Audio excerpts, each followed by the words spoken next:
ከመሃል ኢየሩሳሌም ባልደረባችንን መልሹ ብራሩና አነጋግራታለን። ጤና ይስጥልኝ መልሹ። ጤና ይስጥልኝ ፋሲል፣ እንደምን ዋላችሁ?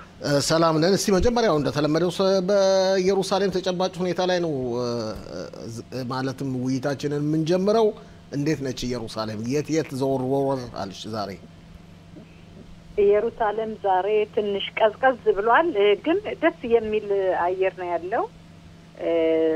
ሰው ቢዚ ነው እንደተለመደው። በጣም ደስ የሚል ቀን ነው። ምንም አይነት ትጋት ምንም አይነት ነገር የለም። እግዚአብሔር ይመስገን። ጥሩ ነው ብዬ ነው የምልህ ፋሲል።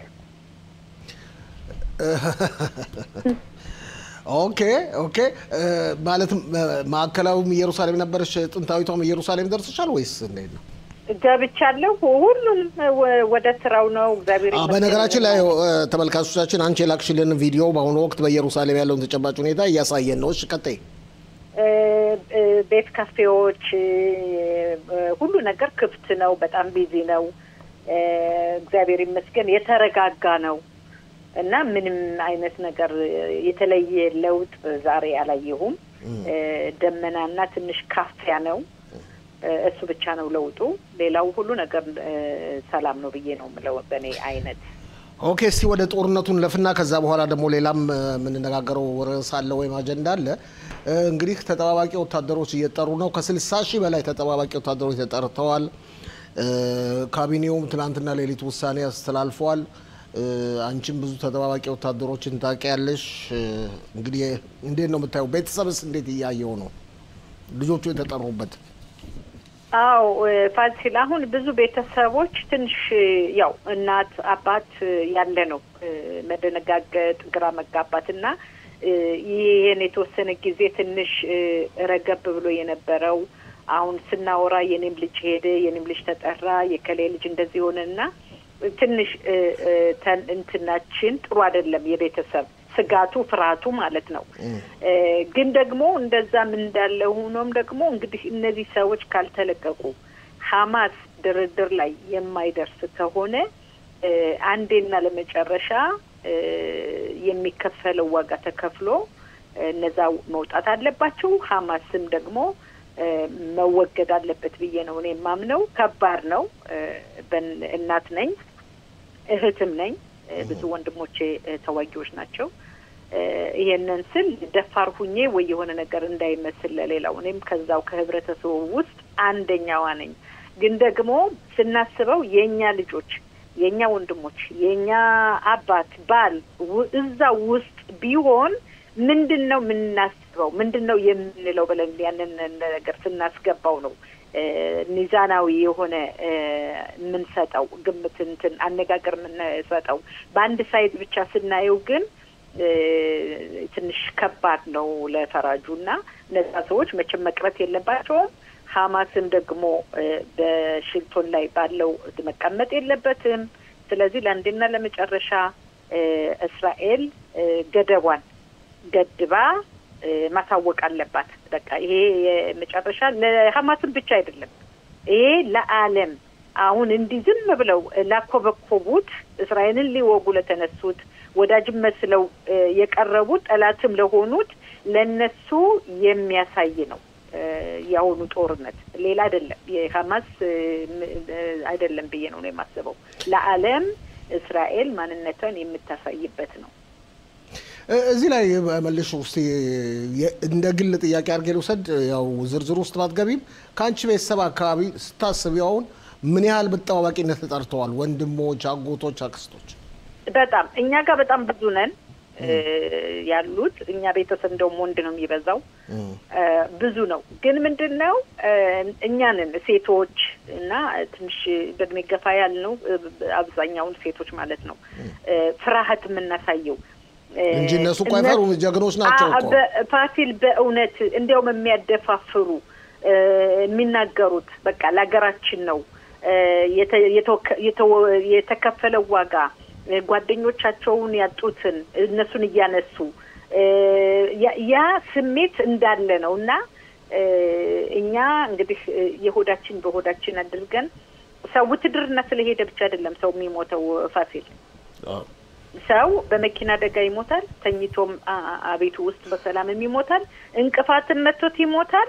እግዚአብሔር በወሰነልህ ነው የሞት እኛም ስናስበው። ግን አንዳንዴ ሁሌ ጦርነት ሰው ስለሄደ በዛ ብቻ የሚሞት ነው ብዙ ጊዜ የምናደርገው። ግን ከጦርነትም ወጥተው የሞቱ በጣም ብዙ ሰው ልጆች አሉ፣ በመኪና አደጋ ይሞቱ አሉ፣ በተለያየ ነገር ይሞቱ አሉና እኛ ዋናው አላማችን እነሱን በጸሎት ማሰብ፣ እስራኤል እንዲዋጋ።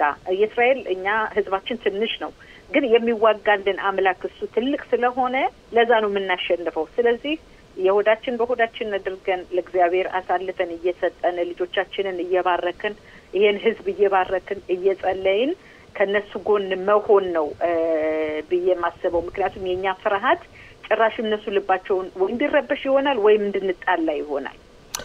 እነሱ በጣም እንትናቸው ወደፊት የሚል ነገር ስለሆነ አንዳንዴ ትንሽ ልጆቹንም ፍርሃት ውስጥ እንዳናስገባቸው ያለውን እንዲጠነቀቁ ነገሮቹን በብልሃት በጥሩ ነገር እንዲያደርጉ በምክር ከነሱ ጎን መሆን አለብን ብዬ ነው ማስበው፣ ከመከራከርና ጭንቀት ከማሳየት። ሌላው ሰሞኑ አነጋጋሪ የሆነው ርዕስ አንቺ በተለይ ከስራሽ ጋር የተያያዘ ነው። በትላንትናው ዕለት ከዛ በፊትም አልፎ አልፎ የየመን ሁቲዎች ወደ እስራኤል ሚሳኤሎችን አንድ ሚሳኤል በሁለት ቀን አንዴ ነው የሚተኩሱት። በመተኮሳቸው ምክንያት አየር መንገዶች ወደ እስራኤል የሚበሩ አየር መንገዶች የተለያዩ አየር መንገዶች በፍራቻና በስጋት ምክንያት ምንም ጉዳት አልደረሰም በረራቸውን ሰርዘዋል። ይሄን በማስመልከት የሚነሱ ጥያቄዎች እንዳሉ ጠቁመሽኛል። እስቲ ብታብራሪ ለተመልካቾቻችን።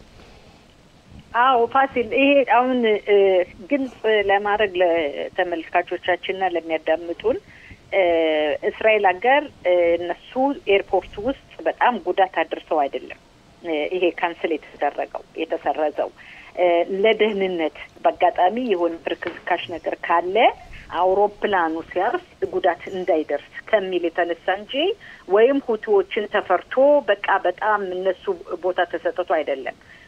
እና ያንን ንጹህ እንዲሆን ብዙ በተለይ የውጭ ሄብራዎት እንትና ኤርላይንሶች ትንሽ ነገር ሲያገኙ ካንስል ያደርጋሉ በጣም እና ብዙዎቹ ካንስል አድርገዋል። እና በጣም ብዙ ሰዎች ደግሞ በውጭ ሂደው ትናንትና እኔ እንኳን የማውቀው ታሪክ እንግሊዝ የነበሩ ሰዎች ወደ እስራኤል ሊመጡ ሲሉ መሀል ላይ ተመለሱ ሲባሉ ወደ ግሪክ ሄዱ ማለት ነው። ከዛ ግሪክ እንደሄዱ ከግሪክ ተመልሰው አይ ብለው ወደ እንግሊዝ መለሷቸው። እና ምንድነው ማድረግ ያለብን ብለው ወደ እኔ መጡ። ኢትዮጵያውያኖች ናቸው ደወሉልኝ ማለት ነው። እና ልጅቱ ናት የገዛችው በኢንተርኔት ትኬቱን። እና የልጅት እንትን አልኳት እኔ ምንም ማድረግ አልችልም፣ ግን የገዛሽበት ቦታ ላይ ጻፊላቸው። ሁለተኛ ግን እንዲህ አይነት ነገር ችግር ሲያጋጥም ምንድነው ስትመለሱ ወይም በአገር ጉዳይ አሁን የአገር ጉዳይ ነው በአጋጣሚ አየር መንገዱ ችግር አጋጥሞት ካንስል ሲሆን ወይም ደግሞ ሲዘገይባችሁ እንትናችሁ ቲሳችሁ ምትመለሱበት ፍላይት በረራችሁ አዎ ለህዝቡ ነው አሁን የምናገረው ሲሰረዝባችሁ ወይም ሲዘገይባችሁ ምግብ እነሱ ናቸው የሚከፍሉት። ያላችሁን ወጭ በሙሉ ርሲቱን ይሄን ምንድነው ከበላችሁ ደረሰኝ አዎ የምታወጡትን ደረሰኝ በሙሉ በደንብ ያዙትና ግራ ከመጋባት አሁን ሌላ ወጭ ገንዘብ ልናወጣ ነው ብሎ ከመደነጋገጥ ያን ያዙና እነሱ ያደርጋሉ። እንደዚህ አይነት ደግሞ አንድ ቀን ሁለት ቀን የበለጠ ካንስል ሲደረግ ስረዛ ሲደረግ ሆቴል እነሱ ናቸው የሚያስቀምጧችሁ። እነሱ ናቸው ሆቴል የሚከፍሉት።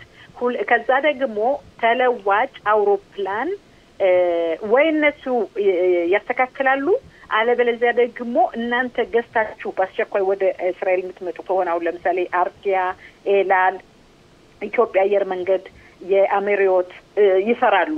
ምንም ኢትዮጵያ አየር መንገድ በዚህ አጋጣሚ በጣም አመስገን የምወደው ነውና ከግማሽ ሰዓት በኋላ ነው በረራ የጀመሩት። ትናንትና አላቆሙ ሌሎቹ ሲሰርዙ ማለት ነው። ኢትዮጵያ በእውነት በዚህ አጋጣሚ ኢትዮጵያን አየር መንገድ የሚመሰገን ነው እንበል። በጣም በትክክለኛ እንደሌሎቹ በኮሮናም ጊዜ ሰርቶ እንደሌሎቹ ደንግጦ አይ በቃ አላለም። ከ30 ደቂቃ በኋላ አድሷል።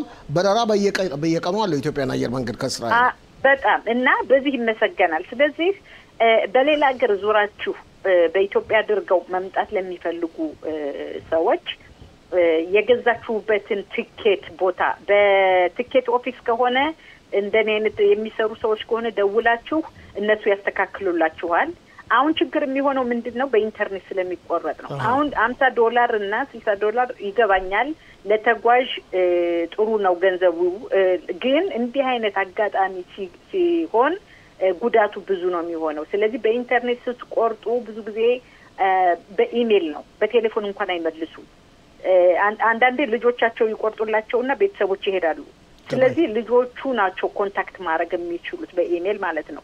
እና ለማንኛውም ግን ዋስትና ከገባችሁ አሁን ልጅቱ ምንድነው ያልኳት ዋስትና ልስራት አለኛለች። አንደኛ ዋስትናውን ጥሩ በጣም እኔ ከመጀመሪያ ጊዜ ኢትዮጵያዊ ዋስትና አድርጋ ሄዳ እንደዚህ ሲሰማ እና ደስ ነው ያለኝ። ደዊና አንደኛ ዋስትናው እንዲራዘም አሁን እስከምትመለስ ድረስ፣ ሁለተኛ ነገር እነሱ ይከፍሏታል ብዙ ነገር እንትን ስለሚያደርግ ማለት ነው። ሻንጣ ቢጠፋባት እንደዚህ አይነት ችግር ቢደርስ እንደገና አንድ ሰው ከቤተሰብ ቢሞት አቋርጠው ቢመጡ የአውሮፕላኑ ትኬት የሚከፈለው ያ ስላለ ለነሱ ንገሪያቸው ሄብራውንትን አስተካክሊ ካልሆነ ለኔ ደውይልኝ አልኳት። እግዚአብሔር ይመስገን ዛሬ ማታ ይመለሳሉ። ግን እንዲህ አይነት ነገር ሲኖር የኛ ህብረተሰብ ይሄን ወቁት። መጀመሪያ ስትሄዱ አንድ ሀገር ላይ ዋስትና ሳታረጉ አትውጡ። የትም ይሁን ኩፓትኮሊምም ይሁን ሌላም ቢቶ አይነት ይሁን ኢንሹራንስ ክሊኒክም ይሁን ኢንሹራንስ ክሊኒክም ይሁን የትኛውም ቦታ እኔ ምንም አይነት ኮሚሽን ምንም አይነት ማገኘው የለም። የማገኘው የኛ ህብረተሰብ እንዲጠቀም ነው። ሁለተኛ ነገር ደግሞ አየር መንገዱ ካንስል ሲያደርግባችሁ ምንድነው የሚገባን ብላችሁ ገንዘባችሁ አይከስርም። በእነሱ ስህተት በእናንተ ስህተት ብቻ ሲሆን ነው የምትከፍሉት እንጂ በእነሱ በኩል ሲመጣ መብታችሁን በቃ ነው። እዚህ ላይ አንድ ተመልካችን የጠየቀው ጥያቄ አለ። ኤርፖርቱ በአሁኑ ሰዓት ይሰራል ወይ ብሎ ጠይቋል። ይሰራል። ወዲያው እኮ ነው የታደሰው። ወዲያው ነው የሰራው። የተወሰኑ አየር መንገዶች ሰርዘዋል። ነገር ግን ኢትዮጵያን አየር መንገድ ያው መልሹም ስትናገር የሰማችኋት ይመስለኛል። ወዲያው ትላንትና ከ30 ደቂቃ በኋላ ነው የታደሰው። ይሰራል። ለማጠቃለል እንግዲህ ጥያቄ ካላቸው ስልክ ቁጥርሽን ጊዜያችን እያለቀ ስለሆነ ስልክ ቁጥርሽን ልትነግሪኝ።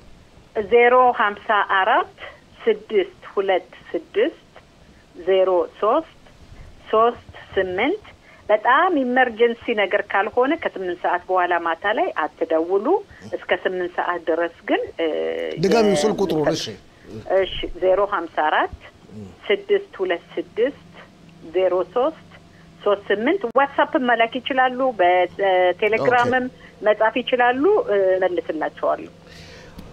በጣም አመሰግናለሁ ባልደረባችን መልሹ ብርሃኑ። በጣም አመሰግናለሁ።